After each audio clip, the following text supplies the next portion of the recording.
Hello, I'm Tyler Karras, and this is the Independent Network. A month into the school year, and it's easy to see the effects of COVID-19 on from everything to school policy to student life. The Independent School District started in person before any other district in the county. Independent Network's Reagan Keltner sat down with Superintendent Dr. Herl to discuss that decision, plus the millions of dollars in funding lost during the pandemic. We should note that we are airing this interview in its entirety. The only adjustments made were to the audio levels and to the camera angles. Hello, I'm Reagan Keltner, and today with us we have Dr. Herl, Superintendent of the Independent School District. Thank you for joining us today. Thanks for having me, Reagan. And Dr. Herl, how do you feel the school year has gone so far? So far, I've been exceptionally pleased with how the school year's gone. Certainly, we're in a different time than what we've ever experienced in the past. I think the biggest challenge so far has been technology. As far as when I look at it from the school district's point of view, there's always things that come up on the first couple of days of school, even pre-pandemic. But if I was to point to anything that's maybe been a challenge, it's been just the technology as we've got started. All right. How widespread have COVID cases been across the district among students and staff, and how many students and staff have had to quarantine?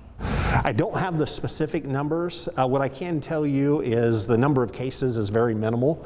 We actually started a dashboard that's on the school district's website, so students or parents or anybody in the community can go to that at any point, and then they can see how many active cases we have, active meaning that someone has COVID and they have to be at home, but then also, and we do that by building, but then also you can go in and you can see by percentage the percentage of staff and students that have COVID, and I actually looked at that right before I came, and it was 0.03%.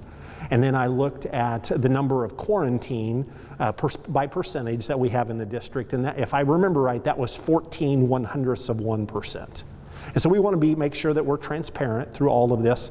So we try to update it daily, and that way parents or students can see at any given time how many COVID cases we have, even by building. All right. Most every other district in the area delayed the start of school. Why did you decide to go ahead with the previously scheduled starting date?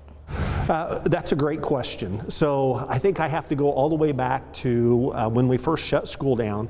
We were unique here in Independence that we never shut our central office down. So my team, my cabinet, we continued to work all throughout the pandemic and started to develop our plan. And what we were really shooting for was to be able to open up summer school, because that was going to be our test run. So obviously we pushed summer school back a month into July, but we did run a small summer school in June to test the technology, most notably the Canvas platform. So we got that in order, and then in July we started our summer school, which we had over 4,000 students, staff, and then athletes that came in for practice. And because of that, and we only had 12 COVID cases, but 0 transmission at school or on the practice field. So because of that, with having, again, over 4,000 students, the largest in the state of Missouri, we were confident that we could go ahead and start school. And a large part of that is we had planned and planned and planned for this, even prior to August 24th. What feedback did that decision receive, and have you heard from the community since, either positive or negative? I'm sorry, can you repeat that question? What feedback did that decision receive, and what have you heard from the community since, either positive or negative? Overwhelmingly, the response has been positive. It's actually been much more positive than what I expected. Just because we started 2 weeks before everybody else, I knew that it would probably be a little bit controversial, but the response from kids, I received a number of emails from kids that they were ready to go back, but particularly parents and community members, easily 10 to 1 of positive to negative.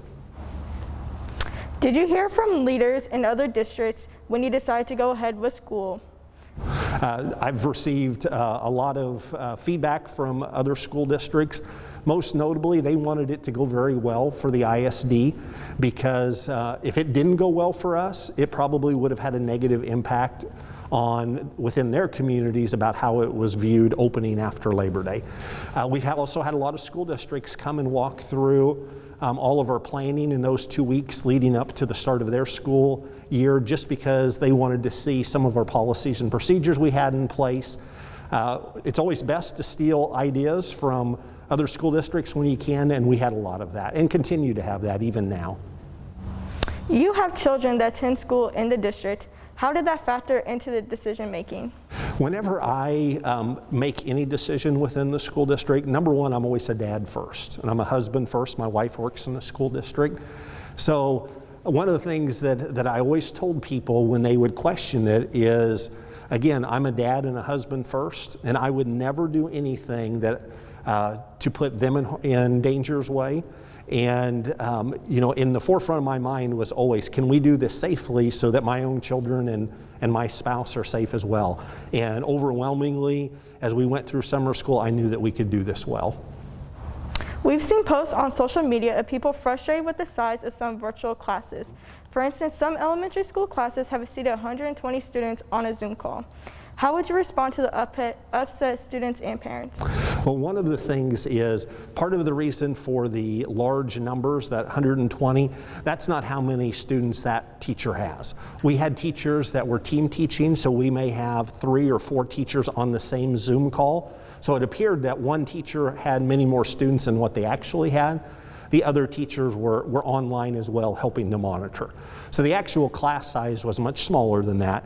Since that, part of it was perception, part of it was we went to having smaller learning communities within those Zoom calls. So we did not allow team teaching anymore, but then we would split those groups into A and B so we could have smaller class size, much like the middle school and high school is doing now with the hybrid model. How did the hybrid schedule come to be, and why was it chosen? The hybrid came to be as we were looking at, number one, making safety a priority. The second thing is we wanted to give students an in-person experience. We decided early on, if at all possible, our K through 5, we wanted to get them in person every day. But then with our middle school and high school kids, we wanted to get the class size down low enough that we were at that 16 students per class or less, if at all possible. And so you're really limited as far as how you can do that. So the hybrid model was about the only thing that we could think of doing to get those class sizes down, going every other week. And we're unique, and as far as I know, we're the only school district that is going 1 full week on and then 1 full week off. Other school districts have hybrid models, but they look a little bit different than ours. At the middle and high school level, we only see each teacher in person 5 times a month. Why was this the best option, and did that factor into any of the discussions about the schedule? Okay, I'm going to back you up. How would you only see your teacher 5 times a month? Oh, because of your block scheduling. Okay, go ahead and ask me the question again. At the middle and high school level, we only see each teacher in person 5 times a month. Why was this the best option, and did that factor into any of the discussions about the schedule? Sure. First of all, with the hybrid model, it was all about safety. And so we went to a block scheduling model with both at the middle school and the high school level. And we did that so we had many fewer passing periods. And again, going back to safety. And then with the hybrid model of going 1 week on and 1 week off, if we would have a situation where any student would be positive, they actually would have 9 days in which to recover before they came back to school. So those decisions were all made upon safety of both students and staff. Some districts are bringing all students each week, but on different days. Was this scheduling option considered?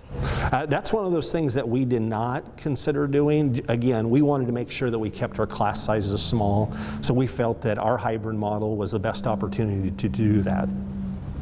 How did the district handle lack of internet access for some students? With internet access, certainly that becomes an equity issue of being able to ensure that all of our students are able to access the content. So what we've done as a school district for families that do not have internet access, we are able to provide them with free hotspots. I know I, along with lots of other students, are mentally drained from the hybrid system and are honestly struggling with motivation. How would you respond to that, and what can the district do to assist students with the mental side of this whole thing? What I would say as far as struggling with the hybrid system is, number one, you need to get into a routine. So obviously when you have class, it's easy to get into that routine. You know you have to be at school at a particular time and it ends at a particular time. What I would recommend on days or the week actually that you are not in class is you need to treat it the same way. So still get up at the same time, go ahead and get started on your classes just like you would if you were going in person, and that way you get into that routine and you'll be much more successful. Honestly, that's what I do with my own kids. Are you worried that grades and test scores will be down this year, and what impact would that have if it happens? Well, I'm always concerned about how our students do academically. So, the grades, that's a concern of mine just because, especially with our 6 through 12 students where they are off that week, I'm concerned that, as you said earlier, about their motivation, that they would continue to be motivated and make good grades. Test scores, it's something that's important, but right now in my mind, that's not the most paramount thing that we're facing. We've got to make sure that we get our kids in schools safely every single day because our students need to be in school if at all possible. Cases are not really dropping in this area. What would have to happen for the district to go fully virtual, and are we ready for this to happen? Cases actually have dropped within the last 2 weeks. It's not to the level maybe that some would like it to be. I was just looking at Jackson County Health Department website on that. We don't have a specific number of either percent positivity or cases per 100,000 residents that we're looking at. I'm more focused on how many cases that we have within our schools. So, if we get to a situation where we're getting a high percentage of our students or staff within a school that is tested positive or we have to quarantine, that's whenever we're going to first look at going virtual school by school, and then if we have to go as an entire district, we will. It's something that we are prepared for, and that's why we have the Canvas learning platform. That way students would be able to then pivot very quickly and go from the in-person to using Canvas. And certainly with that, we would do a lot more synchronous learning if we'd had to go 100% virtual, where teachers would be teaching via Zoom. Sports are a huge part of the student experience, especially in high school. Right now, most students can't attend games. Why was this decision made, and is there some compromise that could be made so that more students could go? And this decision was one that was not made by the independent school district. It was actually made by the Jackson County Department of Health. And it limits the number of people there to 100 individuals, not including the participants or coaches. We've tried to get, when I say we, the independent school district, as well as other school districts, have tried to get a compromise from the Jackson County Health Department to no avail. That's been very disappointing for me. We're actually moving the wagon wheel game up to Staley High School because it will allow more people to attend. I don't know if we're going to get any movement on that. It certainly is something that we're lobbying for with the Jackson County Health Department. At this point, I don't know if that's going to be successful. How has the pandemic changed the decisions that the district is facing this year?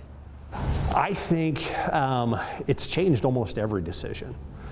In the past, we always were concerned about safety on everything we did, but we're having to look at safety in a whole different vein, I guess. It's more about keeping individuals 6 feet apart, washing hands, procedures like that. So that is always at the forefront of every decision. Can we do things safely and still keep all of our safety protocols in place? What kind of financial toll has the pandemic taken on the district, and how has that affected the decision-making process? So the financial toll is really twofold. The first one is the toll that it takes just on the amount of PPE or technology that we had to buy, which was in the millions of dollars.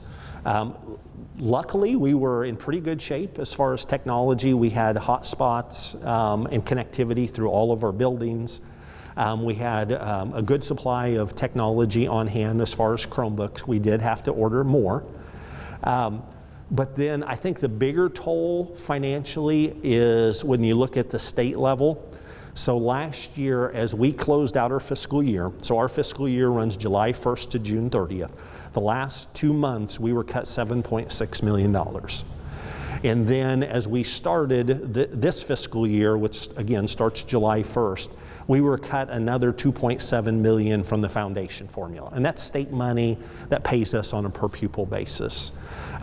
Compared to last year at this time, right now we're down about $3.7 million just for this fiscal year. You know, we're trying to save money where we can, but the place that we can't make any compromise is student and staff safety. So if we have needs to make sure that everybody's safe, that can ensure we're going to continue to go to school, we're going to make those purchases. How difficult have the past 6 months been for you as a superintendent and as a parent? First of all, superintendent-wise, it's easily been the most difficult of my career. I'm entering 20 plus years as an administrator, and there's nothing that I could compare it to that I've ever had to experience. Luckily, I've got a wonderful team with my cabinet, and we do planning like you wouldn't believe. We had many times we were working 80 to 100-hour weeks as we were doing the planning for this, sometimes starting at 7 a.m. and going to 10, 11 o'clock at night, 7 days a week. So I'm very fortunate there. That's certainly helped. As a parent, you know, maybe the hardest thing is my kids for months on end see me very little, just because I'm leaving before they're getting up. And then when I get home, sometimes they're in bed. So that's been difficult as well. And I'm sure that they can sense the stress in Dad as well, just whenever we are together. So, you know, it's something that's certainly not woe is me. I'm not unique. There are other superintendents that are going through this. And I wanted to make sure to always stress to our employees, we really are the lucky ones, because through all of this, we have not had a single employee lose their job.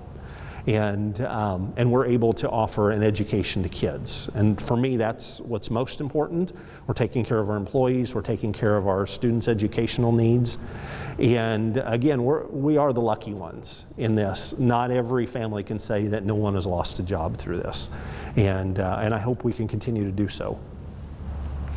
What is your biggest fear for this year, and what is your ultimate hope or goal? Oh boy, my biggest fear. Honestly, my biggest fear would probably be a severe outbreak in the school district, and then if we would have to then close school, which would have a negative impact, number one, on students and their learning, because I think the best place for students to learn is within a classroom, and so they can get the help they need. Technology is great, but it's no substitute for a teacher, and I think most kids would probably agree to that. So that's probably my biggest fear, and then the impact it would have on our employees, because the reality is if we have to go 100% virtual, there are jobs that are not conducive to having them employed any longer. And through all of this, my number one priority has been making sure that we take care of our staff. Is there any kind of silver lining to this all? You know, there actually is. And it took me a little bit to realize that. What's occurring right now has created what I believe is the biggest educational change since the Industrial Revolution. We're having to look at things completely different than we ever have before. Certainly, the virtual education piece, it's so different, you know, for kids and staff. It's pushed me as a superintendent to look at things differently than I ever have before. And I think, you know, we'll get through this. This won't be a forever thing, I certainly hope. But there will be some pieces that we will retain post-COVID that I think will be really good educationally. And particularly along the lines of technology and virtual education, that every student does not fit into the exact same box. And there are some students that virtual ed it's a good thing for them, and we'll take those pieces with us. As of Wednesday, September 23rd, the number of active cases on the district dashboard is 6. We've reached out to the district about whether they are keeping a runner record of totaled cases and why it's not included on the dashboard. They replied, but not directly answer our questions. There have also been a couple of significant developments since we have conducted our interview. The percent of those quarantined due to the exposure increased, at least in part due to the William Chrisman freshman football team having to quarantine because one player has tested positive. Also, the district's announced that seniors will have the option to come back full-time to school on October 5th. We will continue to monitor the situation as it develops around the district. Reporting for the Independent Network, I'm Tyler Harris.